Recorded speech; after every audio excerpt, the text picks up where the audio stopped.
90% of orbs are caused by 95% by environmental contaminants. People used to get excited about orbs, they don't anymore. Right. And everybody thinks their orb pictures are different. But mine's different. Can't you see the face? Can't you see this? Oh.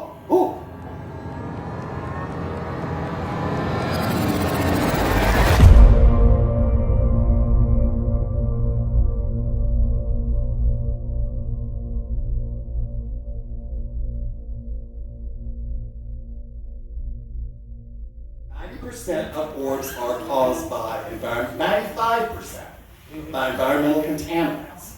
People used to get excited about orbs, they don't anymore. Right. And everybody thinks their orb pictures are different. But mine's different. Can't you see the face? Can't you see this? Oh.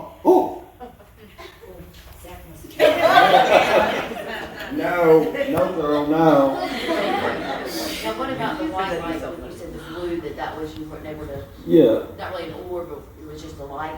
Yeah. Well, I was going to say that I'm kind of more. I look for, and this is a good way to kind of. For me, I have seen most of what I've seen with my own eyes are lights. I don't really see a whole lot of shadows for some reason, but I see more light-based anomalies. But as far as in evidence, I'm a little more convinced when I see an orb or a light that, of course it's a light. It's shining in the dark. So now if you have an IR on and the orb is reflecting the IR or some other type of light, then I'm like, I'm pretty convinced it's not, something supernatural or paranormal.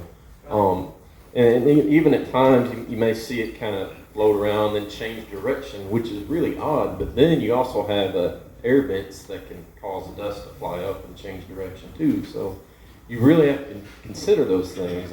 But if you see something that actually glows in the dark and produces its own light, besides lightning bugs, fireflies, if you can, eliminate that possibility, and I'm sure there's some others maybe I'm not thinking about, but then it's hard to explain right away. I've always heard this also is if you're getting orb activity, ask the orb to change shape or change color. Ask it to come to your hand and float over your hand. Then, as a double blind, ask it to float over your other hand. Ask it to perform or show some level of intelligence. And even then, all you can say is, that was curious. Yeah, absolutely. I think you have to, if it's in a still photography, there's really nothing that you have, in my opinion. Not to discredit anyone who catches an orb, but I got to see its pattern. I got to see, is it intelligent? Does it have a trail?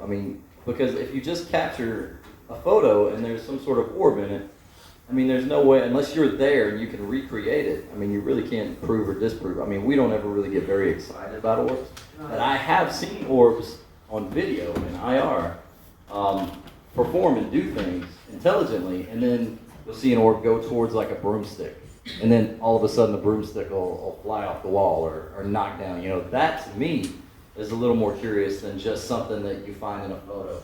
I can't tell you how many times people go to cemeteries at night, and they have just all this moisture in the air, and they show you a photo, and it's just filled. It's like, look at all these orbs. It's like, that's not ghosts. I know on live, they were like, you were there.